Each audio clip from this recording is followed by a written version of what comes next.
नमस्कार, मी आशा माळी. आपण पाहता the discovery news. The discovery न्यूजच्या बुलेटिनमध्ये आपलं स्वागत आहे. पाहूया अशा काही ठळक घडामोडी. डोंबिवलीमधील अमुदान कंपनी बॉयलर ब्लास्ट प्रकरणी आरोपी कंपनी मालकाला आज कल्याण न्यायालयात हजर करण्यात आले होते. त्या प्रकरणी सरकारी वकिलांनी बाजू मांडली. जरी परवानग्या असल्या तरी परवानग्या नीट फॉलो झाल्या आहेत हे तपासायला हवं. गेले 3 दिवस उष्णतेचे वातावरण जास्त झाले आहे. बॉयलरची उष्णता 60 पर्यंत असते, मात्र उष्णतेमुळे हा बॉयलर अधिक तापला आणि हा अपघात झाला, अशी माहिती तपासात मिळाली. तर कंपनीचे मालक मेहता यांना 29 तारखेपर्यंत आरोपीला पोलीस कोठडी देण्यात आली आहे. ॲडव्होकेट आकाश बोईनवाड, माझा मित्र ॲडव्होकेट प्रियश सिंग यांच्या बाजूने आम्ही मेहरबान न्यायालयामध्ये इंटरव्हेन्शन ॲप्लिकेशन मूव्ह केलेलं.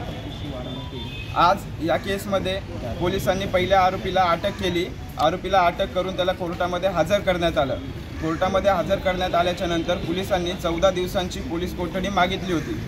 पोलिसांनी त्यांचा युक्तिवाद केला, सरकारी वकिलांनाही त्यांचा युक्तिवाद केला. नंतर आम्ही इंटरव्हेनर म्हणून कोर्टामध्ये अपेअर झालो. आम्ही आमच्या बाजूने सुद्धा मेहरबान न्यायालयामध्ये युक्तिवाद केला. आरोपींचे जे वकील बोलत होते की बाबा कमीत कमी पोलीस कस्टडी द्यावी म्हणून, पण आम्ही इंटरव्हेनर म्हणून त्याच्यामध्ये सांगितलं मॅक्झिमम पोलीस कस्टडीची याच्यामध्ये गरज आहे. कारण ऑफेन्स जो आहे तो हिनियस आहे. याच्यामध्ये 6 ते 7 लोकांचा बळी गेला आहे आत्तापर्यंतची अशी माहिती आहे. तो बॉयलरचा स्फोट एवढ्या जोरात होता की त्याच्यामध्ये लोकांचा बळी जातोय. इतरचा जो आजूबाजूची जी विसिनिटी होती त्याच्यामध्ये काही घरांच्या दुकानांच्या वगैरे काही खिडक्या काचा फुटलेले अशा बातम्यांमध्ये कळते. याच्यामध्ये आम्ही मेहरबान कोर्टाला सांगितलं की याच्यामध्ये जास्तीत जास्त पोलिसांना चौकशी करण्यासाठी वेळ देण्यात यावा. चौकशी करण्याचं कारण आहे की बाबा तिथे जो बॉयलर होता तिथे जाऊन पोलिसांना चौकशी वगैरे करायची. या गुन्ह्यामध्ये अजून कोणी त्याच्यामध्ये आरोपी आहेत का किंवा काय याच्यामध्ये कोणी निष्काळजीपणा केला आहे या गुन्ह्यामध्ये, या सगळ्या गोष्टींची चौकशी करायची आहे.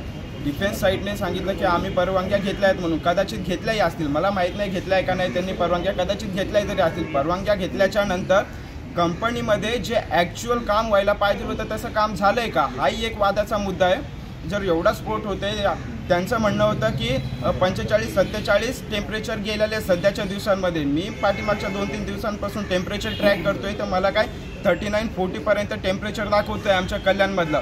45-47 टेम्परेचर माझ्या माहितीनुसार तर मला तर नाही वाटत गेला असेल म्हणून, कारण मी 2-3 दिवसांपासून टेम्परेचर बघतोय 39 ते 40 दाखवते असं.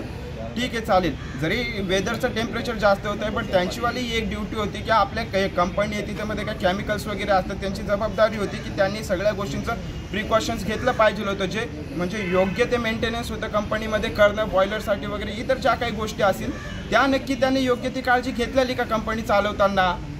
जर कदाचित जर काळजी घेतली नसेल किंवा काय, अजून तोही वादाचा मुद्दा आहे, काळजी घेतलेली किंवा नाही, या सगळ्या ज्या गोष्टी आहेत. जेव्हा याच्यामध्ये एकदम फुल फ्लेज इन्व्हेस्टिगेशन होईल, इन्व्हेस्टिगेशनमध्ये या सगळ्या गोष्टी कळतील. ॲडव्होकेट आकाश बोईनवाड, आम्ही इंटरव्हेन्शन मूव्ह केलेलं ॲडव्होकेट प्रियश सिंग नावाने.